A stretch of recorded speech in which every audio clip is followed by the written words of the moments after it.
Hello, and welcome back to Quills and Rockets. I'm Astro.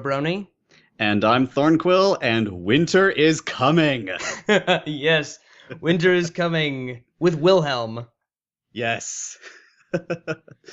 So, yes, today we will be discussing episode 5 of season 5 of My Little Pony Friendship is Magic, Tanks for the Memories. And I have been waiting for this episode since I first saw the title appear on the wiki when all the titles were released, or at least some of the titles were released. I've been dodging spoilers for this episode for so long, and it did not disappoint. It did not disappoint at all. And more than anything, it made something click in my head when I first saw that. So for a couple weeks now, I've had a theory going through my head about the theme and overarching theme for this season, and this episode was what solidified it for me. We've discussed this theory a little bit off of the channel, and ever since you brought it up, I've seen elements of each episode that really tie in very well with it. And none more so than this one. So the theme we're talking about is loss. Loss is what we believe to be the theme for season 5. And we've seen it pop up in various ways in the past few episodes. So I think Astro, you said in the pilot, where you first noticed it, the key theme was a loss of identity and a loss of your ability, and how to face that.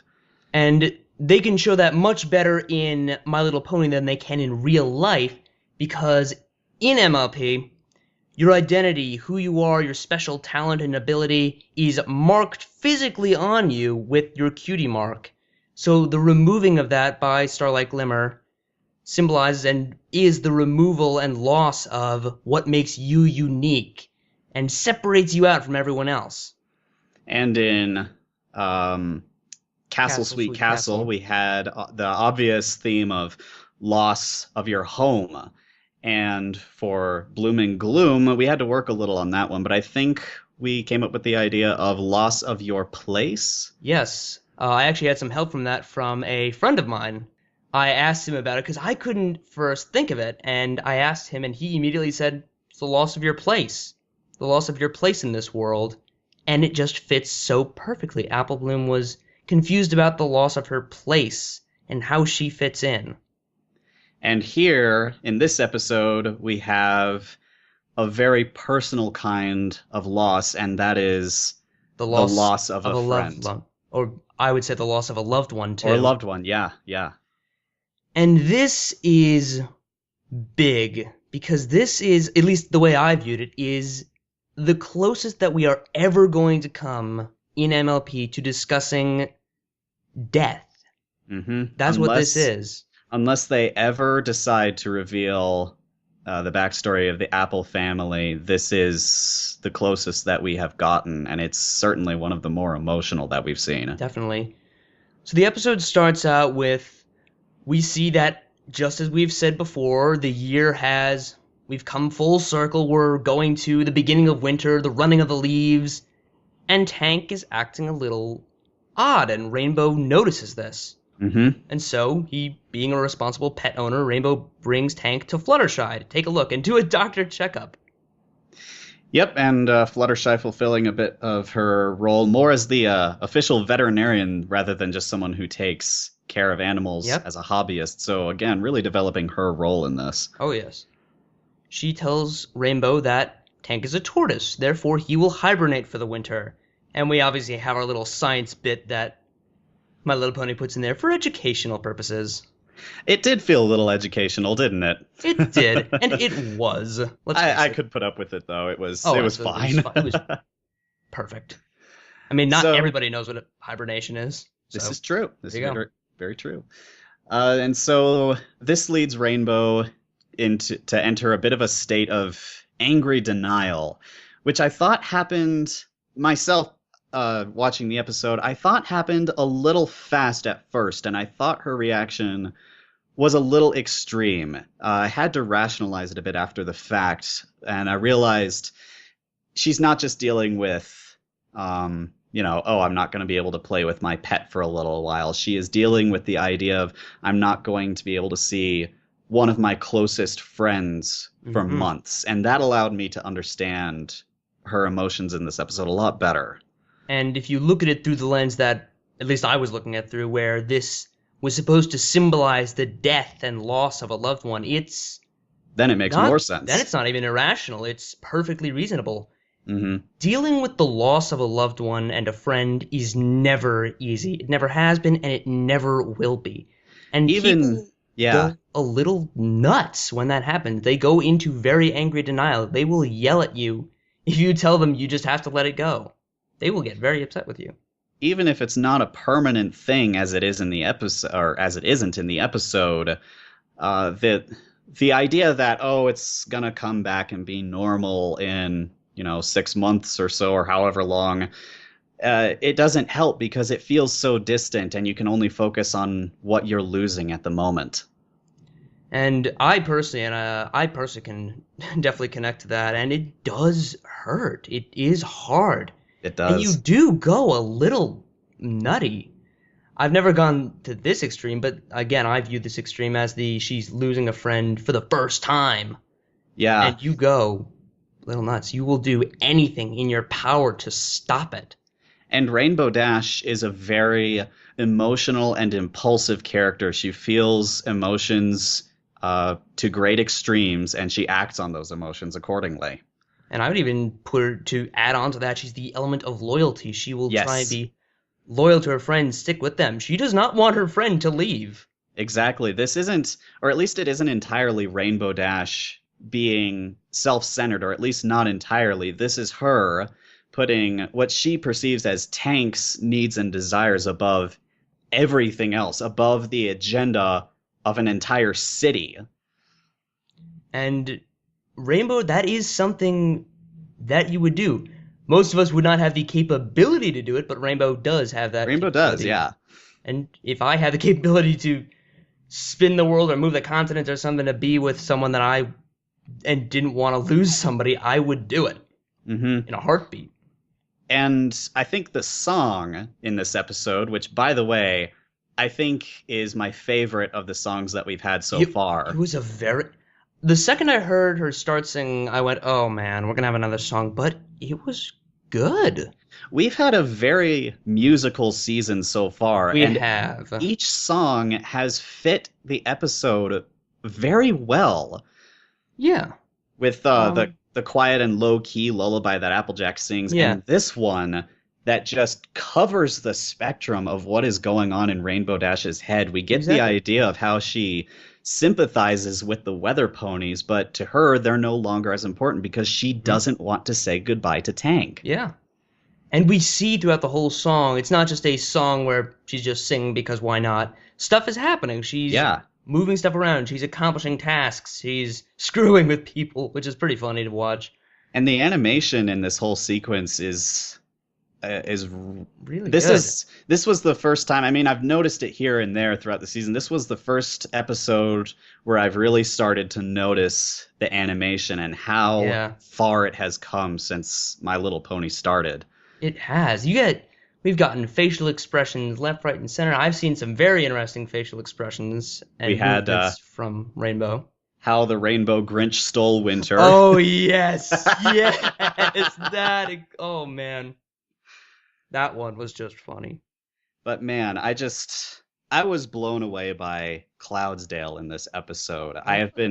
I've really loved the idea of Cloudsdale since I started watching the series, and in this one, we finally get it expanded, and it is such a cool city. And going into that, she goes into the Cloudsdale Weather Factory, where, of course, they have to play a mix between Mission Impossible and Rainbow Factory. I didn't notice that until it was pointed out, but I went back and listened to it, and I'm like, okay, I can actually hear the dun, dun, dun, dun, dun theme going on there in the back. Dun, dun, dun.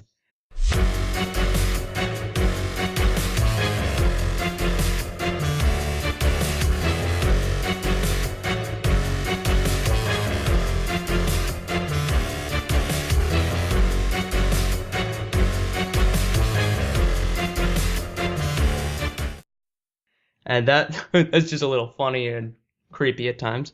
I wonder if they really is that a coincidence or did they really take that into account? Because I have heard that the show staff, The show staff does put stuff in yeah, from the fandom. I mean, it's hard not to. I mean, they have bulk biceps. Heck, they put Derpy as a character. oh Tried to yeah. give her a voice. So if that Which, was intentional, I think that's brilliant. oh, absolutely. First time we see the inside of Cloudsdale, or sneaking into Cloudsdale's weather factory, we have Rainbow Factory playing. And Perfect. it is such a cool setting. I'm geeking out about this a little bit, but just how there's elements of steampunk going on and this Yep. fantasy manufacturing facility, and just Yeah. between the machinery going on and the lightning room, and oh, Yes. that whole setting is just so fantastic. It I love really it. is. I personally like the lightning room, just having that's how they store all the lightning, and she tips it over and it blows up the whole thing. Yep. And eventually gets shot out in a gigantic snowball nuke. The whole buildup of this setting was just it really felt ominous in a way when everything started going out of Rainbow's control Yeah. and the storm building up, and when it cuts out to the main six looking at the city and this massive storm building, Yeah. it really felt fantastic and ominous. Yeah. And then in the end of it all, Rainbow's attempts to stop Winter from coming were futile. All for naught. But yeah, so Rainbow then does something I've never seen her do. She just gives up. She shuts down and she just retreats from the problem entirely. I think the only other character we've seen get just dressed up in a robe and like cry on her bed was Rarity. You're right, I didn't even think of that. That's what I thought of when I saw that. I'm like, we haven't seen anybody else do that. And of characters I expected to do that, I did not expect it to be Rainbow Dash. No, which is a very realistic representation of character. At least in my experience, people who have a very head-on approach to problems, when they come up against a wall, they turn into the opposite and they Yeah, just they hide just themselves away. And the voice acting in this scene is on point. How sad Rainbow Dash sounds when she's talking to her friends and and she just doesn't pushing them care. away. And she doesn't care. She's just stopped caring. Hmm. Rarity's saying, you've lost your spark. Pinky's saying, you're a party pooper. She doesn't care. She just doesn't care. She just wants to be left alone with Tank to basically sit out the entire winter or something. Yeah, or at least just to not think about what she has to deal with. And that's Yeah. where, of all ponies, Fluttershy comes in and delivers the heavy-handed, or heavy-hoofed, Yep. honest blow, which is a really good development from her character in her key episode from last season, where she can't just be kind. She has to be kind by sometimes forcing characters to face something they don't want to face. I wasn't even thinking that when I saw it. I just thought it was very nice that this is how you need to help a friend. They need to accept this. You can't just let them sit there and sulk. Someone has to be the guy to go out and say, look, you have to accept this. Mm-hmm. Hank is leaving. There is nothing you can do about it. All you can do is accept it. And you have to do that. And let him cry it out. And that's what happened and what Fluttershy did. Mm-hmm. And they were still there for her and Yeah. started empathizing with her and each character in a unique way. Yeah. For example, Applejack crying on the inside, that I'm not sure if they're putting that into the she knows what it's like to lose someone, only even a worse scale, we'll say that. I don't know if that's what they were going for, or just she's the tougher one and it's her way of expressing it.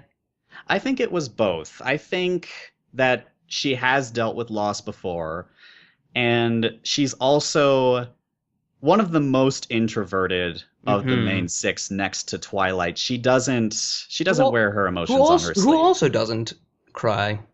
Not unless she's pushed to a breaking point. No, I'm saying in this scene she didn't cry.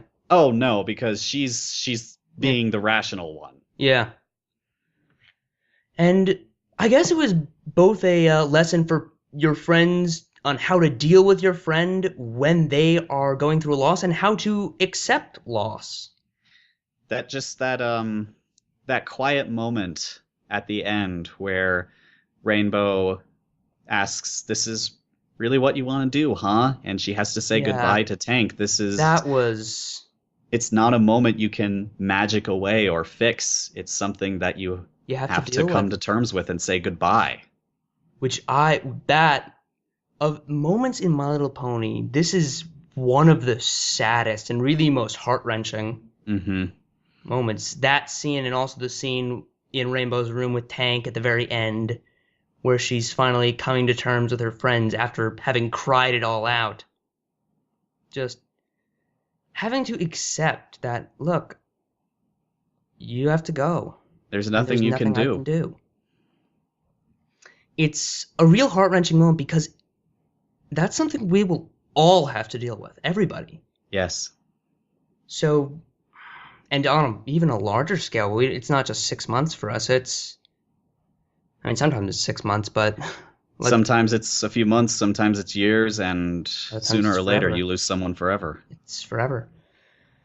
So this was definitely a very, very deep episode, a very touchy episode, and I think they tackled it perfectly. I thought so too. The only nitpicks that I had were that because it is a kids show and because Tank is not actually dying, Mm-hmm. Rainbow's emotional extremes did feel a touch extreme to me. And Mm-hmm. the fact that she attempts to cause global warming for Tank, That is true. and the fact that she ends up literally causing a nuclear winter. I didn't even think And about that. It's a nuclear winter. it is, and Huh. she sabotages an industrial facility and an entire community of workers, and ultimately there are no consequences for that. Did bother me a little bit. Yeah. Then I, again, I would have, we've had plenty of situations where ponies have destroyed all of Ponyville and nothing comes of it. or at the very least, they get chased out like Trixie. Yeah, yeah. Yeah, she didn't suffer very many consequences. You're right. Oh, I was more thinking of Fluttershy and the Swarm of the Century, Yeah, where that also. she keeps one Parasprite and it destroys the whole town. It was just too cute. You destroyed Ponyville. Well done. Good job. But I wish there had been just one scene of her helping the weather ponies clean up and get back on Yeah. track, just out of the goodness of her own heart. But again, I'm nitpicking, Yeah. and everything else in this episode was so much more important It than that. was. I thought it was all brilliant. Of this, if we're gonna rate this episode, I would give it maybe a 9. I would give it a 9, yes. Yeah, a 9. It's definitely a 9. So yes, that's I guess all we really have to say for this episode. Very, very well done. Beautifully, beautifully done. I'm Astro Brony. And I'm Thornquill. This is me signing off. See you next time.